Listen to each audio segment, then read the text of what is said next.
And I have been living here in Holy for 10 years. Thank you, Jesus. Prior to that, though, I knew nothing about purity and holiness. My mother told me to wait till I get married before I have sex. So I had a goal to be a virgin bride, but I had no connection to God. I had no understanding of what that meant. And at 17, really 16 and a half, someone gave me some very bad advice. And because my mom wasn't comfortable talking about sex, and there was no SPL way back then, this gentleman, my employer, my boss, told me that my future husband would appreciate me more if I had sexual experience. And this man was in his 60s, so I was taught to respect my elders, and he was the only one talking to me about sex. So I thought to myself, well, I guess I better go get some experience then. And my criteria was all jacked up.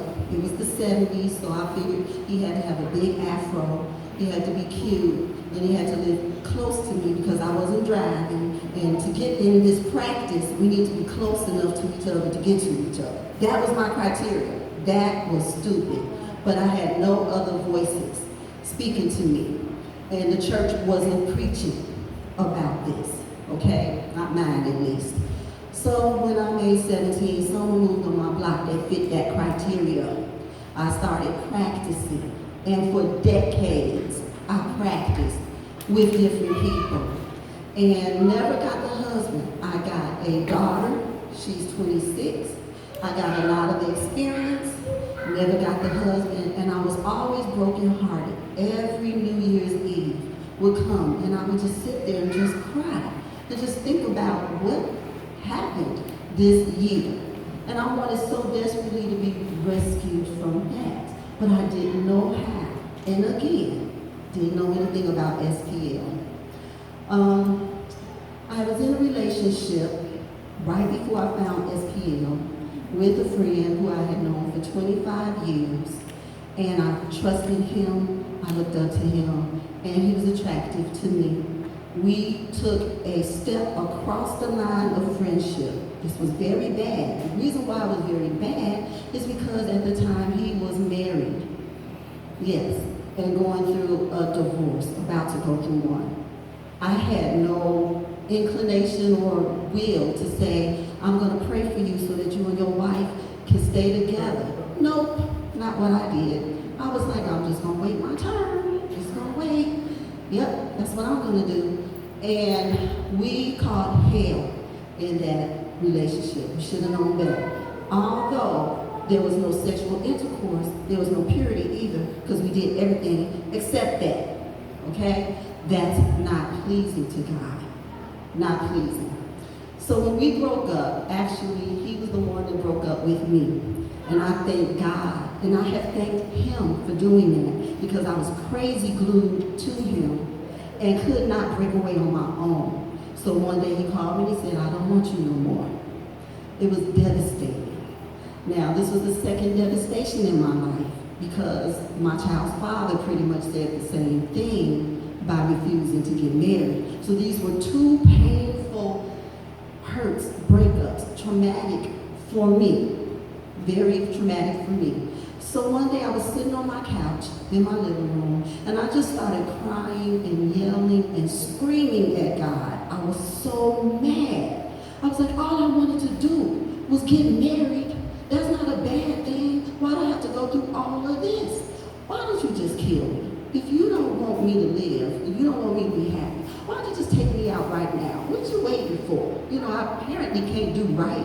So why don't you just take me now? In the midst of this tantrum, he said to me, I just wanted you to feel what I feel every time you put a man before or above me. Every time you take a man to bed. Every time you tell me you don't trust me, you don't love me, you don't believe me. That's how I feel. I feel devastated. And it sunk in. It really hit me hard. And I said, well, I don't know how to do the right thing. I don't know what to do. What do you want me to do? And I had cried myself into fatigue. He said, well, right now I just want you to go to bed. And in the morning, we'll start all over again. We'll do this thing right. So I said, okay, I'm gonna trust you. And I said, okay, I'm really gonna trust you. I'm gonna listen to you. So for the next few days, he really didn't say anything to me. He let me keep my job. He let me keep my car so I could get to my job, and he took everything else away from me.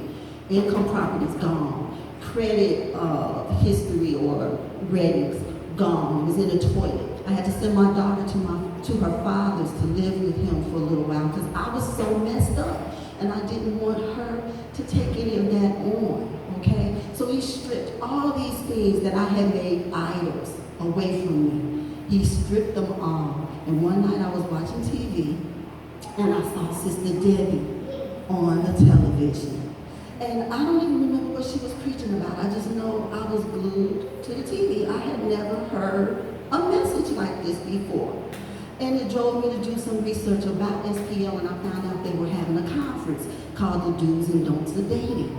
So I invited one of my co-worker girlfriends with me. I said, come on, let's go. I said, because obviously the way we've been doing it is not happening. We're getting like a 0% success rate and 100% failure rate. Why don't we just kind of flip that around? So we go to the conference. I found out that I had done all of the don'ts and maybe one of the do's. One, maybe. And what I love about Sister Debbie, her being so real, even about her past faults. She said, okay, everybody that's in the room that came here looking to hook up with somebody, she said, I know you're looking, just go ahead and take a few minutes to look around. I was like, okay. So I looked around, you know, and she said, and be mindful of the fact that most of you won't return for tomorrow's part 2. And I looked at my coworker, I was like, is she talking about you? Let's see. Well, we get through the first night, Debbie prays for us. She's, you know, that the work that had begun in us will not be stolen from us when we get to the parking lot or when we get home. There won't be any phone calls tempting us, you know, creep out that night. I come back the second day, my coworker friend wasn't there. So she was talking about you. Okay, well, I'm back because I need all I can get. After part 2, I don't know exactly which night the change began, but after part 2, I was touched. I was really touched at that point. And a week after that, somebody asked me out on a date, and this was a test. You know, all the test comes right after you say, yes, I'm gonna do your will. All the tests come in, right? And he asked me out, nice looking, got a job, the whole thing, fit the criteria. And out of my mouth came these words. I said, I thank you, you know, for asking me out, but right now I'm involved in a very intimate and intense relationship with Jesus, and there's no room for anybody else. And I just kind of, I was like, I can't. And he said, I appreciate that, sister. I support you. Thank you for sharing that with me, and he didn't hound me. He left me alone. It was 2 years before I dated again. I had a round of dating in 2010, 2012, 2017. I dated successfully because those weren't the men for me, and I knew when to exit. Okay, that's a big thing for me, you all, who had decades of practice of fornication and clothes just falling off for any good reason, okay? So to be kept 10 years is a huge, and I did not set out and say, Lord, I promise you I'm not going to fornicate again. Because every time I said that, I would fall. But what I did say was, I would put no man above you or before you. I would put no thing. I would make no thing an idol ever again. I can promise you that, Lord. So again, test, right? Each time I went through a round of dating, there was a test. And the 2017 round of dating got to me probably the closest, because this was a man of God, a preacher, a carrier of the word, who had no clue about what purity is. Just because somebody gives you their titles, and they have a very good title in their church, it does not mean they understand purity. So here I am telling him, you can't touch me, and he's offended by it. Then he finds excuses. And I went to Sister Debbie, because we dated by phone for 6 days. Went on our date on the 7th day. Broke up on the 8th day. The 8th day was a Monday. I go to Bible study. I I run up to Sister Debbie afterwards. I said, do you know what this man said to me? He said I was too much work. My boundaries were sterile. It doesn't fit his lifestyle. He doesn't like the way I hug other people. I said, Sister Debbie, why is this happening to me? And she said, when you be persecuted for your faith, count it all joy. She gave me a scripture to read for homework. She also prayed for me. And whatever that root of bitterness was, it was falling off as she prayed for me.